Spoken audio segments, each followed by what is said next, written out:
Welcome to another AMA with Kadena Project Network. In this episode, we'll be speaking with the team from KDLaunch. This conversation was recorded on November 14th, 2022, live on Twitter Spaces. The views and expressions in this AMA do not represent the views of KPN directly and are not to be considered as financial advice. Please make sure to do your own research on the projects presented. Also, make sure to follow our account to be alerted of new uploads. Now let's get started. Enjoy. Welcome everybody to another AMA with Kadena Project Network. Today we are talking with Alfonso from KDLaunch, our good friends over at KDLaunch. Just kind of a catch up to see where they've been up to and what they've been working on and what they have planned for the future. Hopefully we'll be getting some juicy alpha information, maybe something that they haven't even shared in their own groups. Who knows what this crazy madman has in store for us. So Alfonso, why don't you take it away? Give us maybe a quick little recap of what KDLaunch is, what you guys bring to the table, and just a little introduction. Hey Chris, thanks a lot for having me here. You're putting the expectations high there with the alpha. Let's see what I can share or not share. But yeah, just to give a little recap, I think probably everyone already knows this, but KDLaunch is a launchpad on Kadena. We've been launching a lot of projects for the Kadena ecospace, and we also built the KDSwap, the DEX, and are on our way to build the Lemonjuice, an NFT marketplace. That's coming later. And yeah, this is who we are. I'm the operations manager on the team, alongside with Mo, and I also do some content. You guys might know me from KDLaunch, our YouTube series, which we just released a new episode on this Saturday with Randy Dahl from Kadena. So if you haven't already, go check it out. And yeah, I'm here to answer questions. I'm here to let you know what we've been up to and kind of what we're doing right now. Awesome. So last big thing that I pretty much saw you guys put out was the, I don't want to call it an airdrop, I guess it's more of a distribution to people who have used the swap or invested a certain amount in KDS tokens. Why don't we talk a little bit about that and what inspired you guys to, do this for the community? Yeah, sure. So the community airdrop just happened like, I think it was last week. Yeah, it was last week, Wednesday, I think. And so when we announced the release of KDSwap, we set aside 20% of the total supply for the community to grab it. So no selling of those tokens, and 5% would be to reward kind of our previous project holders, KDL. And 15% would be to reward the people who actually use the exchange, right? The traders of KDSwap. And this last Wednesday, we kind of did the distribution through our token locker, which was pretty cool, if you ask me. There was not a lot of talk about it because of the everything that happened on the rest of the market in the space. But actually, I think it was pretty cool that we did it with a locker. And it's kind of a use case for other projects that want to use it. For similar distributions. So instead of just sending tokens to everyone's wallet, where the supply would get a pretty big shock with 20%, we just did a locker for 6 installments, and so people can grab their piece little by little and not dump everything on the market right away. I like that. That's a good idea of using the locker so that, like you said, people don't just turn around and that's a lot of the problem that you get with a lot of these airdrops and things is that people just, as soon as they get them, they just turn around and just sell them. And it's like, if you just hold on to them, I find it's kind of sad how many weak hands, for use of a better term, that there are in this crypto space, and that you see them all the time. And these real push downs in the cycles really show those people and really bring them to the surface. And it's like, if you can't hold on, then maybe you should have gotten a hold of them in the first place, is the way I look at it. Sometimes I get it, man. Sometimes I get it. I mean, it's a free market. People are allowed to do what they want to do, right? but it causes a lot of panic, and it causes sometimes it causes people to miss a very good opportunity, right?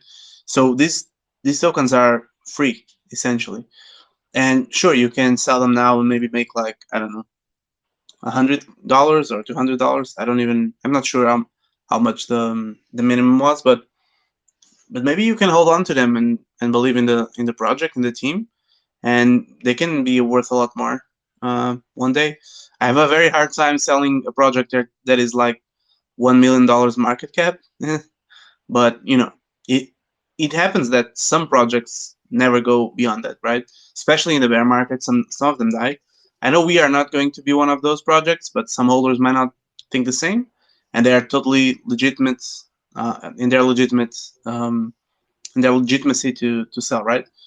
I I hope most of them believe in us and don't do it, and they will probably be rewarded in the future once the market picks back up, Kadena starts rising again, and we keep delivering and showing you guys why we are good. Yeah, because once the tides turn and things start to go back up, you're going to see just like how Bitcoin pulls all of the altcoins along with it, you're going to see KDA is going to pull all these tokens along with it. But at the same time, what's really going to actually make the coins pop are the people who are able to hold on until that happens and are able to hold on through when that happens. Because if you've gone through a few ups and downs like I've been through in the past few years, and like including all the way back to the last huge run in 2017, 2018, is that when you think it's the top, it might not be the top. And the top will probably plateau for a day or two. And that's when you really have to make those decisions. But even then, you still have plateaus coming back down for good exit points. So there's lots of ways you can look at it, but if crypto really comes down to the hodl term. Hodl is literally if you can't make that your number one priority in crypto. When I first got into it, I knew I was looking at a minimum 5-year, if not more, investment, which is now the if not more investment, obviously.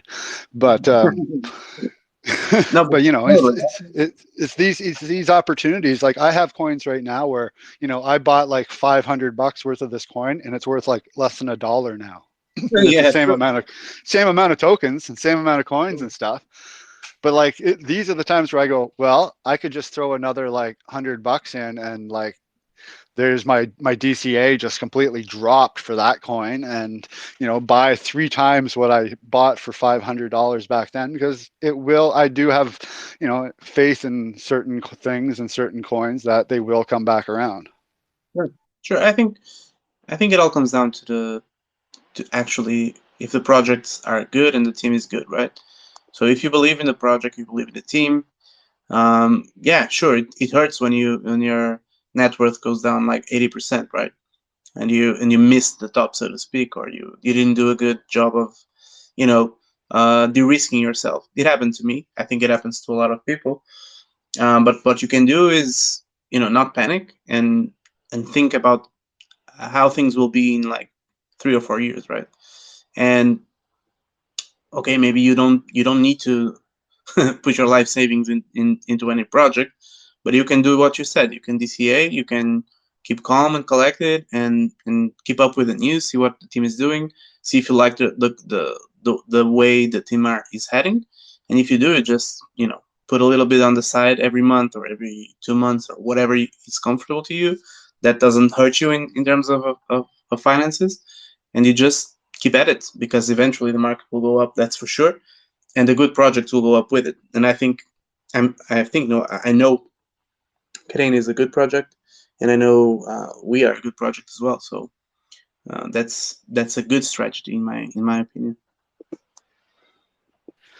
Yeah, it's a good thing. I like to do this is go back onto CoinMarketCap and look at the top like 50 to 100 coins going back 5 years, or like not even 5 years, like a year, 2 years, 3 years, 4 years, and 5 years, and just look You can see the things that are strong and the things that aren't, and you can see too the waves of the types of projects and stuff that come and go, and it seems to be the same type of projects that come and go, whereas things that are decentralized seem to always keep along there, like the Bitcoins, the Litecoins, like even one of the ones that I first got into, Digibyte, it's been around forever. And like there was times where it was in like the top 20 coins and things like that. Like it's crazy where the market goes. Yeah. No, and I well, now that we're kind of heading that way, maybe we can talk a little bit about what happened and why people need to understand that sometimes this is a good thing, in my opinion. It's awful. It hurts. Everyone is hurting right now, I think. I don't think there's anyone in the crypto space that it's just feeling good about what's happening, but it needs to happen. If there's bad actors in the space, they need to be flushed out. And maybe this will, maybe it will bring a lot of regulation that it's over the top, but we need to fight against that as well, and kind of find our space in the world ecosystem, so to speak. Because on one hand, we want to have control, and that's what Web3 is all about. But on the other hand, we need to have some kind of protection against people that will tear the space apart. So we need to find the balance there, and I think it's coming, and this is the time to be on the lookout for what is happening and take advantage of it, and be in the right place and the right spaces for it. So on one hand, it's a bit scary this time, but on the other hand, it's a very, very important time and a very good opportunity for you to do something in this space and to be part of it, part of a kind of a revolution, so to speak.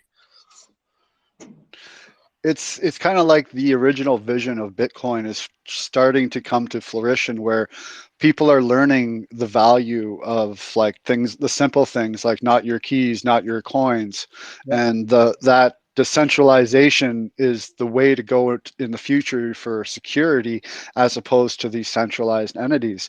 To kind of paraphrase what JP Morgan apparently said about this whole FTX fiasco, was it was centralized actors that failed, not the decentralized protocols. And that's what the people really need to take away from this, is that if these were decentralized protocols that were running these things, like for example KD Swap, then there's no person that could be going and taking those funds. Like when you put in money or put in funds for liquidity, like they can't access those funds. People need to understand that. The thing about this cycle, and I think it's kind of eye-opening, is that we had both fail, right? We had the decentralized space fail with Luna, and it failed spectacularly. And I would argue that maybe it was a fail of concept more than the real decentralization failing, but it was a decentralized kind of protocol that failed. The UST, all the UST debacle was kind of a failure. And then we had the worst, in my opinion, which was a centralized one, which was kind of a lack of transparency and righteousness. So it was a human being, a bad actor, which is, in my opinion, is way worse, because you don't know what's happening, right? At least in Luna, in UST, you know what can happen because it's all open, right? But we all chose, or not all, but most chose to believe that it wouldn't happen and that it would be a success, and we got screwed. And then the centralized world screwed us even harder, right?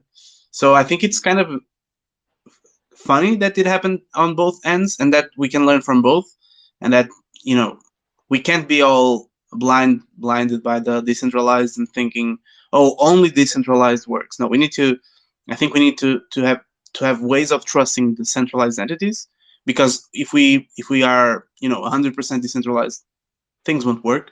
We need some sort of accountability in some terms, but yeah, also having your life savings on an exchange, not good. So get your crypto out of exchanges, get them on the cold wallets, keep your assets safe, and in time we can make the decentralized part much safer with less bugs, less hacks. Because I think right now the issue is that there's a lot of people that don't know what they're doing, and they kind of let bugs and hacks happen, and that's the problem with the decentralized part. Then the centralized part is much harder to kind of control, because you never know what the intentions of someone is, right? We all, I don't think, maybe like 5% of the space thought that Sam was a bad actor, and it turns out he was. So we can't trust anyone at all. Yeah, I don't know. I kind of feel like when you're going back and watching videos and interviews with him that there were some definite signs on the walls that Sam was not exactly all there. Yeah, but hindsight is 2020, right? We didn't know Yeah. that. Now we know, and now we look and say, oh yeah, it was there. Honestly, personally, I was never like the biggest fan of him, but I didn't think he was this kind of person as well, or capable of this. And yeah, luckily I had nothing in FTX. I was never a fan of the exchange, to be honest. Not the fan of the whole thing they were going with Solana and all that, but I know a lot of people trusted him, and they had no reasons not to, right? That's the thing. Or maybe they did, and we chose not to see it. I don't know, but it's it goes to show you that you should never blindly trust any centralized entity. That's the biggest takeaway, in my opinion. For sure, for sure.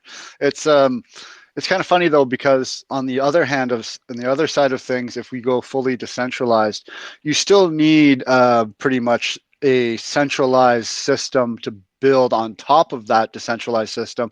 Be it, so say if the banking industry all of a sudden switched over to using actual blockchain, so they didn't have access to your money and all the records were on blockchain, but they would still have to have their website and all that kind of stuff and the UI for the person to be able to interact with it, because after all, we're just talking about protocols here.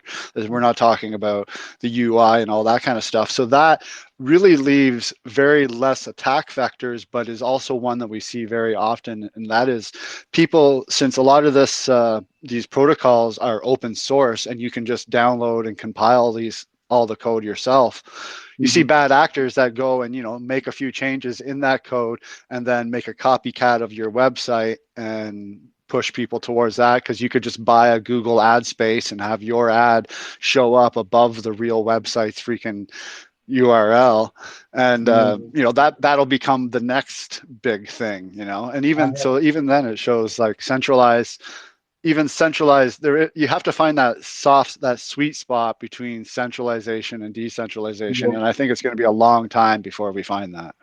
You just reminded me of a story. A friend of mine who was trying to buy some gaming token. I don't remember what it was, like a Binance Smart Chain token, and he was very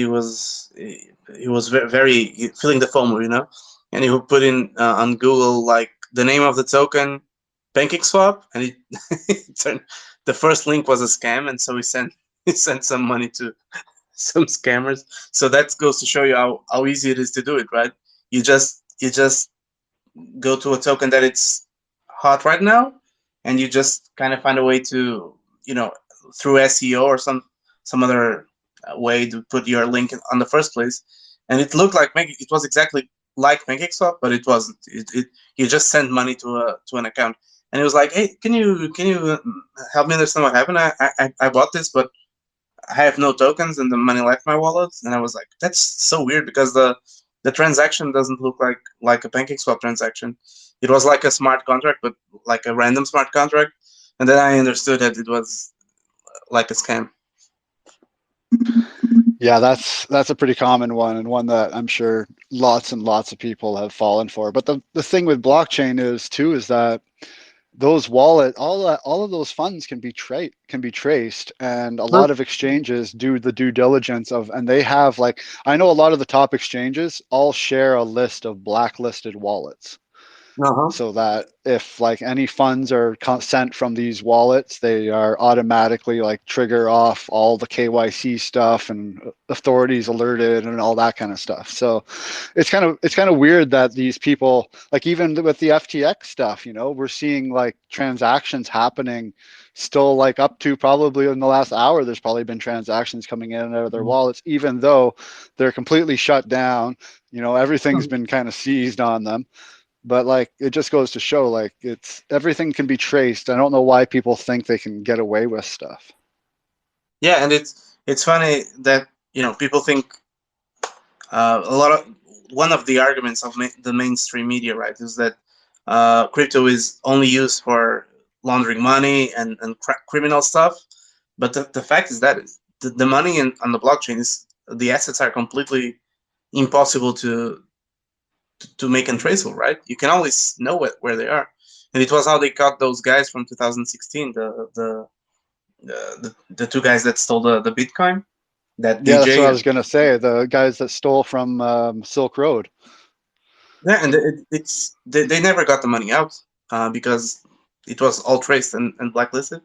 So I think that's not a very good argument. I understand the privacy thing. So a wallet is not a person, so you never know who is behind the money. But at some point, they need to take it out through a centralized entity, right? Unless you do peer to peer, but then the guy who buys also is you know, will have to take the money out, and then you will be able to tell who sold it. You know, so there's all of these arguments that I don't really understand about blockchain assets, but I think Whenever I see people saying like, you know, oh, crypto is only used by thieves and criminals, I feel like asking them, and how much did the Federal Reserve pay you to say that? Because they're the only people that have any reason to say something like that is the people who control cash, because it's not like they're mailing, you know, not like we were seeing like skidfuls of cash being sent around by terrorists all the time, you know, like, come on, if a terrorist or a criminal organization are stupid enough to use crypto, yeah, then they're stupid enough to get caught. yeah, that's the easiest way to trace money, right? No better way than that.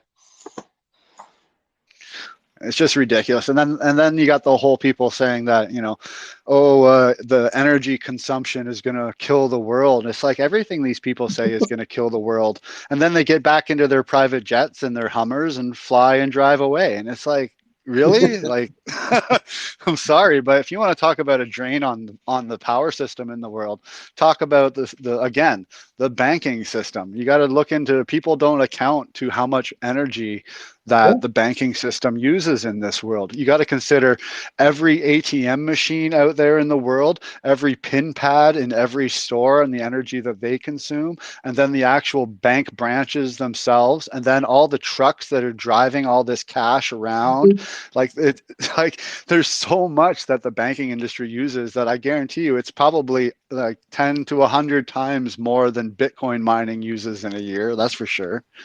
Yeah, I think the leap in the argument, or the fail in the thought process, comes from people not understanding that mining Bitcoin is not you spending power to earn money. It's not like you're just wasting power to earn money. You're actually securing a network, and this is the part of the narrative that escapes people, because if you understand that the mining power is being used to secure an infrastructure, just like when you power the vault or a safe on a bank, right? You need power for it to be secure, for the money to not go anywhere. You need the power for the desk people to be working on their computers. You need power to maintain the system. It's the same with Bitcoin, because it's a new different system of finance, right? And this is the part that escapes people. It's not like you can use this system without mining. No, the mining is necessary for the security.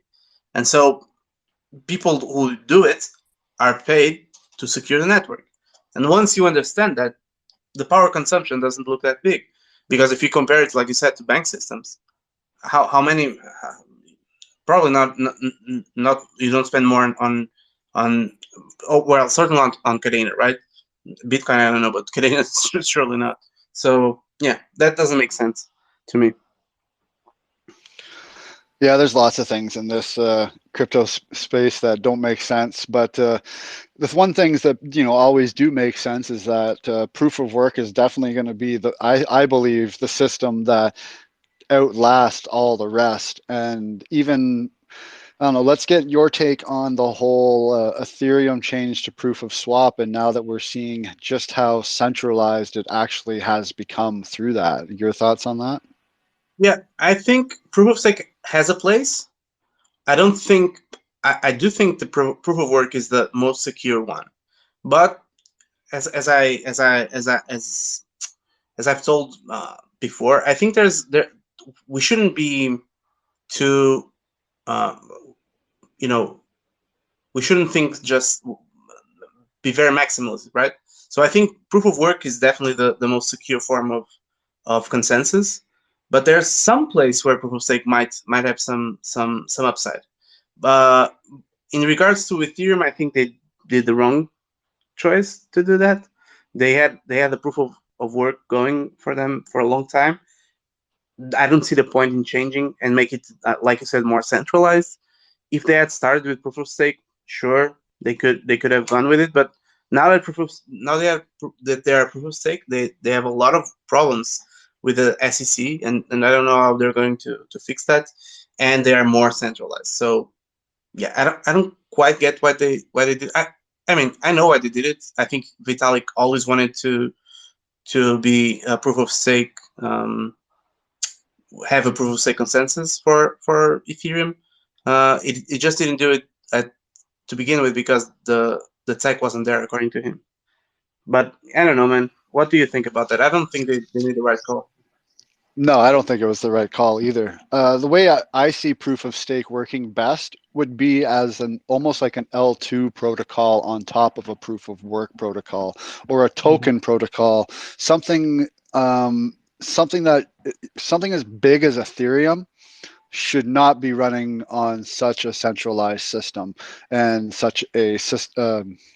Just no. I just the way I look at it is that if it's going to be a coin that, especially like with the tokens and everything on Ethereum, you got to imagine like Ethereum probably is the most active chain in crypto, probably, with all of the if you count in all the token transactions and everything into it.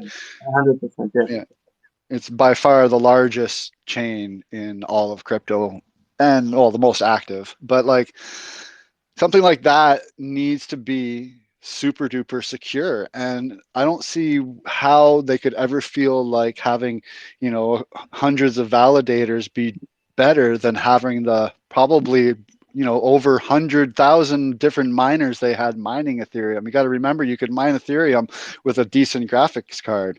So like it just kind of blew my mind when they actually pushed it through, and the fact that it actually got pushed through and that we didn't see a real big fork. We saw whatever that other Ethereum wannabe fork was going to be, but it kind of seemed like it fizzled off too. So Oh yeah, but it was always going to be like that because it had Vitalik's support. So yeah, it was hard I to.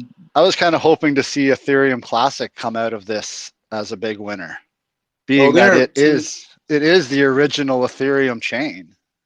I mean, yeah, but it's the problem with we hailed decentralization, but the thing is, Ethereum Classic doesn't have leaders, right? It has a lot of people that believe in it, but once you lack a leader, it's hard to get that going. And then Charles Hoskinson tried to be there, but he had different thoughts for what Ethereum Classic should be than the miners, and so yeah, he was he was booted. So yeah, it's hard, man. It's hard, and people go where the money is, and the money is on where Vitalik is. So it's hard. Yeah, it's a weird thing because like I said, like I said earlier, one of the original coins I got into was Digibyte, and it is one of those coins that's kind of like Ethereum Classic, where there is no centralized company or group really working on it. There is now. They kind of formed one together, but it's all community driven. Like all the Mhm. people that are working on it, no one's getting paid to work on it. Like it's all done in your spare time kind of thing. Like even the founder himself is like, works on it part time himself. But that's a whole nother can of beans with with them. It's hard. It's hard to push a network without having, you know, an enterprise behind it. Even if it's a non-profit or something, it's very hard to push something without, um, at least to begin with. Maybe eventually you can let your your kid go, right? Right. You can set it free and let the community do all the things. But in the start and before it's running as it should, you need some kind of centralized entity controlling things in the background. There's no that 100% decentralized stuff is not for the beginning of the project, in my opinion. I don't think, and that's why Ethereum Classic is not at the same level as Ethereum right now. At the same time, if you really want to get nitpicky about it, even Bitcoin at its conception was basically centralized. Yeah, yeah, and Really, it when you was. want to think about it. To be honest, I've been reading about it and going back to the forums and read it. Man, that must have been such an amazing time to be there. I'm really sad that I was just a dumb kid at the time and not not didn't care about any of this, because you read that and they were making history and they had no idea about it, right? And it's so funny. Yeah, it was completely centralized because they had to change it all the time. It was not good at first, which is completely understandable. They were the pioneers, right? But yeah, it was centralized to begin with. Now and they did what I was kind of alluding to. At some point, it just said, "Well, that's it. I don't. Bitcoin doesn't need me anymore," and it just went.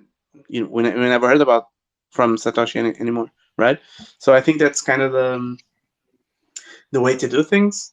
But yeah, right today is a bit harder because I don't know. People want more and more and more and more. And they want it. And they want it right now. That's the big that's thing. They want it we can tell. yesterday. We can definitely talk about that. How the community wants things yesterday. Oh, at least now there's no more when about community distribution. It's done. Yeah. So that's a relief. But I can't wait for the next one, which will happen for sure eventually. Yeah, we're in the when right now with the wallet release. So, All but right. we're pushing through though. We opened up more beta people today, so hopefully Not me. I don't hopefully know it won't be why. too much longer. I don't know why, but I didn't get any email. I'm Oh, I'll get that sent out today. when. They're going through and doing stuff. Let's see. Let No me problem. look. Just You kidding, should. man. Just kidding. I'm gonna be honest. I already tested the wallet Yeah. because I was with Michelle on Web Summit, and so I tested before all of the beta testers. Yeah, you got the super sneak peek. Super Yeah, stupid. it's kind of fun though watching the reaction of people when you finally do release something, and it's the adage that I've always been saying in crypto, especially when you're developing in crypto, is under promise and over deliver is your best way forward. Yeah, man. I 100% believe in that, and we try to do that with KD Labs and with KDLaunch, KDSwap. I know we don't want to create too much expectations, so we try to do stuff and then release it. It's been a bit harder in the past few weeks. Things have really slowed down in terms of the market, but we're trying to still deliver what we have on the roadmap and kind of grind it out. And yeah, I think Kadena has a bright future, but it looks grim right now. But it looks grim for every project and everywhere. So it's not a Kadena thing; it's a market thing, in my opinion.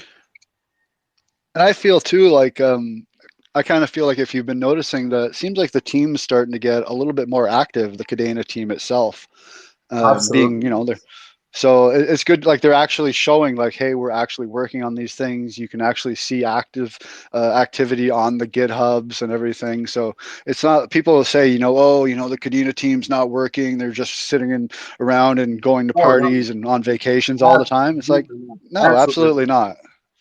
If you just see the interview I did with Brandy, since he got there, he just recruited 7 pack developers to work with him on this development improvements. So what he's doing is trying to make developing on Kadena and Pact easier, right?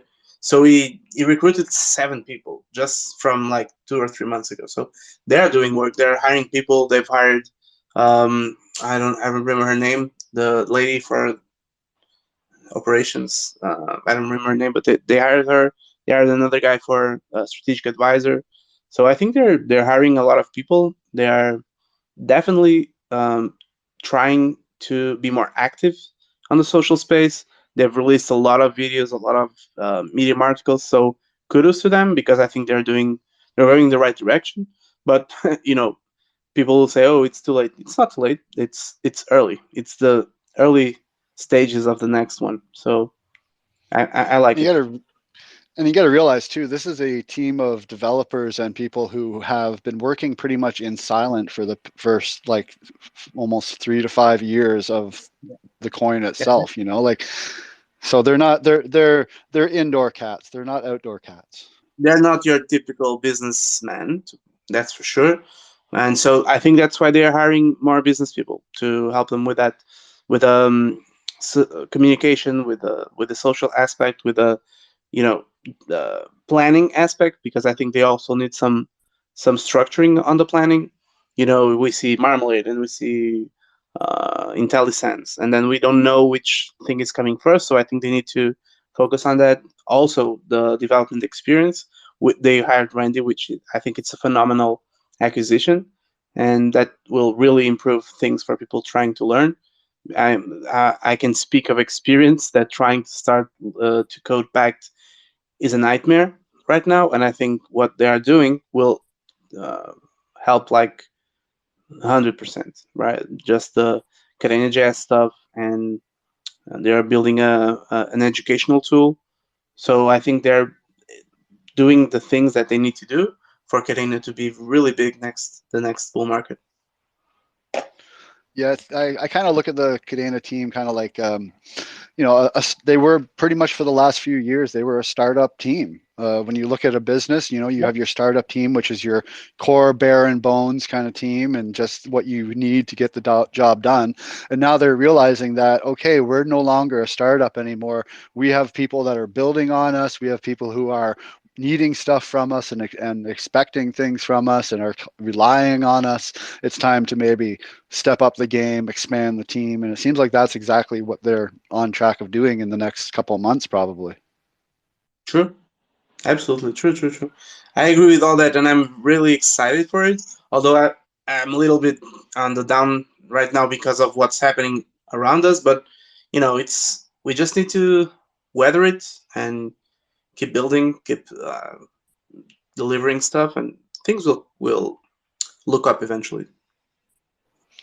I find, you know, just right now is a good time to maybe take a break from Twitter. You know, go outside and Go enjoy something. Go read a book or something. go do something else. Yeah, Don't because watch stuff. this stuff will eventually blow over, or either that or continue to snowball and get bigger and bigger and bring down even more stuff around it. But I have this feeling, like kind of like you said too, of it's a good thing in the sense of it. We need to flush out the bad actors and the people who are just not doing things in a proper way. You know, like it really, that's all it comes down to is just it's gonna be rough going for a while, and a lot of people may end up losing money. But at the same time, you shouldn't keep anything on an exchange that you're not willing to lose, because your exchange account is just like your bank account. You don't actually own that money. Yeah. So, And I don't think people realize that, like, banks need to have 1% reserves on site, which is probably a lot less than FTX yeah, even had. Right? But banks have regulations. Banks have the backings of governments, and so that's why they can do that, and the exchanges can't. Right?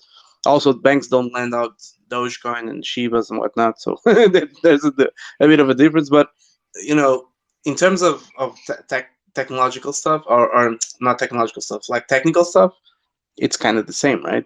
They have a very low reserve, and FTX probably even had it more than them, but they don't have the regulation, so they went down.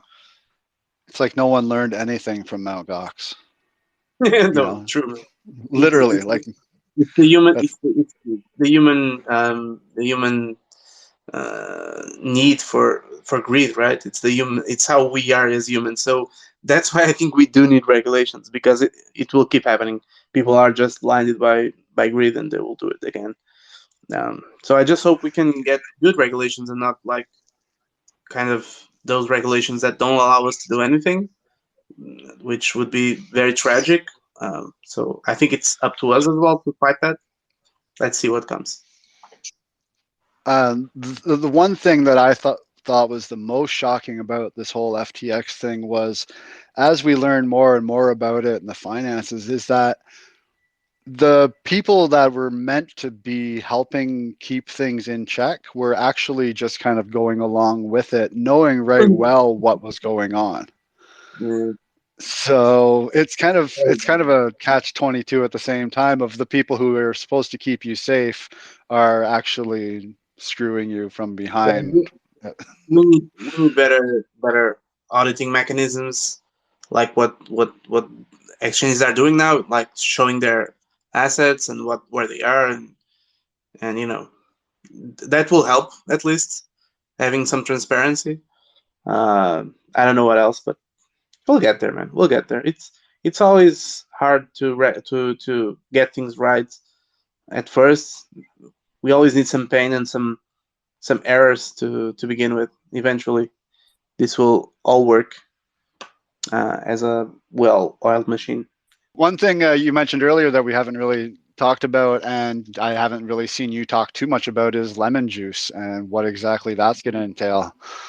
So why don't you give us with a little bit more information about what you guys are trying to build over there and how it's going to maybe stand out amongst the crowd? Yeah, so Lemonjuice is the NFT marketplace on Kadena. We're doing it with Marmalade, and we're writing some documentation for that. And yeah, we're working on it. It's something that will take a little bit of time, because we want to do it right, and we want it to be the best NFT marketplace. But yeah, you know how KD Labs delivers stuff. They do it well. So yeah, you can be sure that it will be a good thing when it comes. Now, is this going to be just a marketplace or a launch pad as well? Like, are you going to be able to actually mint NFTs through this, or is it just going to be a place where you can straight up buy and sell them? I mean, the main focus will be on the marketplace, but I think once we get that done, probably we'll implement a feature of minting as well. But yeah, the main focus for now is the marketplace itself, with some extra features that we're thinking of, but I'm not revealing right now. Okay, big question. Will you be able to use KDS tokens or KDL tokens to buy NFTs on this marketplace? I honestly, I don't know. I don't think I've had this thoughts for a while, and I don't know the if that's a good use case for the tokens. I mean, KDL for sure no, because KDL is a very defined use case token. But KDS, should it be used to buy NFTs on the marketplace? So what do we do with the tokens? And do we sell them on the, is this good for the token itself? So it's But something at I the same struggle with. time, should people be using their KDA to buy NFTs? I mean, they should use a stablecoin, right? But we don't have a healthy market for the stablecoin yet. So and that's the whole goal. But if you buy with KDA is supposed to be a highly transactable coin, right? It's a layer one coin, so you should be using it to buy and sell stuff. So in a healthy way, it comes back to you, and then people buy it on the market and you sell it. But KDS, I don't know. I don't know. It's something to be discussed internally for sure. I would also like some community feedback on this because I always find it not a very good use case to use a token as a currency, like in this case the DEX token as a currency. I don't know if it's the best use case, but I will. I'm hopefully I hope the community can get some feedback to us so that we can think about it, because it's something we think about, but we don't have all the answers, as I don't think anyone has, and so we are happy to discuss this with everyone. For sure. I don't know if anyone listening has any questions. You can at any moment send in a request to speak and we can get you up here. Since we got Alfonso here, and if you have any questions about either KDLaunch or KDSwap, it's a good time to get up here and let them be known. But I know that I, for one, am always going to be a big fan of you guys. As soon as you guys opened up your staking lockers, I was just throw all my tokens right into that thing for 1 year. And I'm ready to go. Yeah, man. Just put it all there. Yeah, thanks for the trust in us, and thanks for inviting us and working with us all the time. I'm sure we'll be working more soon. And we can give it a little spoiler here that we're working on some content with KPN. It was supposed to be out already. But we had to kind of postpone that. But yeah, we're working on something with you, right, Chris, on the content side. Yeah, hopefully we can come back to that, because it's something that I feel like if we do it in a really good professional manner, that people will really enjoy it. And if we can pull through on the ideas that we had to get the guests and the people that we want to talk to, then I think it'll be really amazing and something that will really, I don't know, bring that next level of communication that Kadena community could really use. Absolutely. So I hope we can get back to that soon, and get some of these friends of ours good news on content that we're bringing out. Should be fun. Yeah, we're making lots of straight contacts with a lot of the great projects, especially since we've been working on the wallet and everything, and just trying to talk to as many different projects to get as much different feedback, because it's not just the general user that we want to help develop when it comes to our products, is the actual projects themselves that are going to be interacting and having to, because people are going to rely on wallets to be able to interact with these projects. So it's always good to get ideas and feedback from both sides of the court. So Absolutely, man. Absolutely. And I love talking about Kadena and about crypto in general. So the more time we get to talk about it, the better. And talking with you, you are a fantastic host, and talking with some of the people that we've met here in this space, I think it will be more than fun. It will be a really cool experience for everyone. And we can maybe get some attention from outside of Kadena and get people to know about Kadena, which is also something that, we're lacking right now. And it will be good, I think. I noticed just over the past week or two, ever since this kind of FTX thing came out and people were, another mad dash to get your coins off of crypto, the official Kadena Telegram channel has been booming with people. What wallet can I use to store my coins? And it's just like, oh yeah, like you go in there and it's like, in the last hour or so, there's 27 new messages, and I guarantee you one or two of those is probably 2 or 3 of those are probably what wallet, where to buy, what wallet, where to buy. Like, so people are definitely, either we're already into Kadena and holding them on exchanges, which is a no-no, and now looking for a way to safely store them. But another thing that I've noticed too is that a lot of those people are like, well, how do I get Kadena in Trust Wallet or in MetaMask? And it's like, I don't know. And That right there shows how little research people do into stuff before they invest. true, that's true, and that's You know? people are always looking for the next thing to buy and then be rich with it because they bought it. It's hard, man. It's hard. Yeah. Because I know it Yeah. because I was once like that, right? I was once the guy looking for alpha on Twitter, and oh, this guy just mentioned this amazing shitcoin, so I bought it, and then I lost money, and I was like, why didn't it go up? Well, because maybe the project sucks, right? And you didn't do any research, and so now I do it, and now I know what to look for and why some projects might be good, some might be bad. It takes time, and a lot of people are new to the space. A lot of people don't know this, and they're just frantically looking for the next thing that will make them millionaires. But once, I think not all of them, but once the people that are really interested in the space start studying and looking and understanding why Kadena is why the way it is, why it takes a little bit more time to you know do the chains and do this and do that, but things are coming. Just I think it was Emily Fillmore on the last blocks, blog or podcast with how what's his name, the guy from the Kadena Echo. Um, I don't know. Tyler? Yes, with Tyler Benson, right? Tyler Benson. So the Yep. last one, she mentioned that one of their core things to do now is make the blockchain chain agnostic. So, and Doug has been working on it very very hard, and so that would help a lot with adoption, right? If you don't need to worry about where your tokens are, that's that's a relief. And so once that is in place, once we have better pack development tools, things are going to start sprouting out a lot faster, and a lot more projects are going to come. Uh, and yeah, I have total faith on the Kadena team. I think they are good.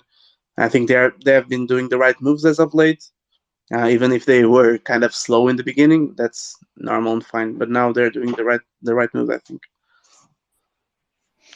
Well, we had Australia here step up with something to say, so feel free to go ahead. Hey, morning, guys. How you doing? Yo. Welcome. Hey, Alfonso, I see that you guys have announced a partnership with Kazora now. Did you want to talk about that for a bit? Oh, I'm going to call out. Where is it? Oh, Mo was just here just a second ago. Because Mo was the one that was kind of talking to them, so I'm not really into what's going on with there. He was really excited about it, to be honest. But I don't want to talk about something I don't know. I know they're an FPS, which I'm really fan of. I love FPSs, but I don't know a lot more because he's the one kind of dealing with them. He was here, Mo, just a second ago, but it just ran out on us, so we can't talk to him. I'm sorry, man. No worries. This All good. was really helpful. Awesome. Well, it's been great catching up with you, and like I said, you guys are always welcome here. Whenever we'll squeeze you in whenever we need to. We always enjoy talking with you guys, and hopefully the next time we talk, we'll both be able to announce some big news, or maybe it'll be on our new little new platform. Hopefully. Yeah, hopefully we can do some kitty talks next time. For sure. And yeah, so make sure you guys go check out KDLaunch, check out KDSwap, follow all them on Twitter, follow them on Telegram, Discord. They got pretty much everything, and the YouTube channels, because they do some really good AMAs with people, really awesome interviews. I'm not sure, have we done one yet? I've done so many interviews. Actually, and just because you just mentioned that, and we mentioned some alpha, we might do something special with Kobe in 2 weeks. I'm not going to say what, but it's something different, at least content-wise. Awesome. Yeah, Kobe's got some really good personality, so he's great to get behind the camera and talking to, for sure.